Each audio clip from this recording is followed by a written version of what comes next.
Every day is a struggle. We got to live. How are you supposed to live? Even though you wake up every day, I can't even plan my days. I take each day as it comes. I can't function some days. It's been nearly 2 years since her youngest son killed the love of her life. But for Amanda Brookes, the pain is as raw as ever.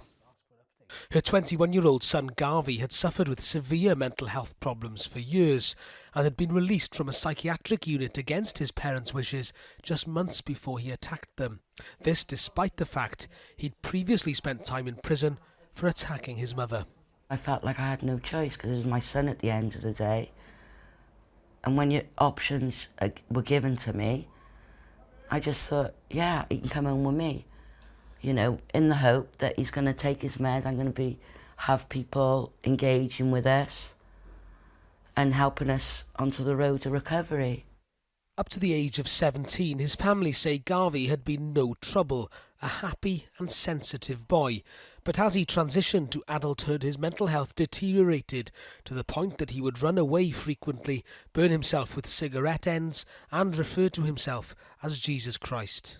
He was acting very unwell, calling out Jesus Christ, throwing himself to the floor, completely naked in the bed, same instances with the cigarettes. He sat in the room and there'd be a lit cigarette smoking in his pocket and his all overs, and I got to go, Gav, what are you doing? After finally being sectioned under the Mental Health Act, Garvey continued to refuse to engage with the health authorities.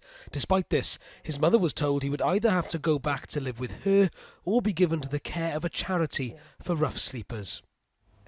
It doesn't take a genius to work out that these events that unfolded should never have happened.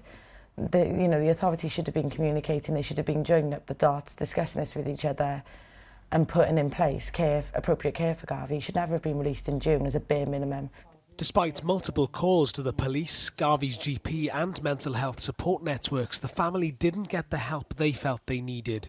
A few short months later, the 21-year-old stabbed both of his parents repeatedly with a kitchen knife, killing his father and severely injuring his mother. The family feels strongly that the system of emergency mental health care needs to change. It was a vicious circle of, he won't engage, until he engages we can't help him. Well, if that stays the same, there's going to be so many people going forward that aren't engaging because of their mental health. But then the barrier is that because they're not engaging, they can't get the help they need. This should never have happened. Dad should still be here, and Garvey, the help that Garvey needs, he's now getting. But we've lost our dad. It should never have been that way round. Never. A spokeswoman for Cardiff and Vale University Health Board said they were unable to comment on Garvey Gayle's case while a comprehensive investigation was in progress, while a spokesman for the Independent Office for Police Conduct said it had completed its investigation into South Wales Police's response to a number of incidents prior to the fatal stabbing. It hopes the report will be shared within the next few weeks. This week, Michael Gayle would have been 56, and his children miss him dearly. I know everyone says, oh, my dad's the best, but our dad was the best. Can't do without him. I don't know how we're going to cope without him. As a family, even though we get up every day. I don't know what we're going to do.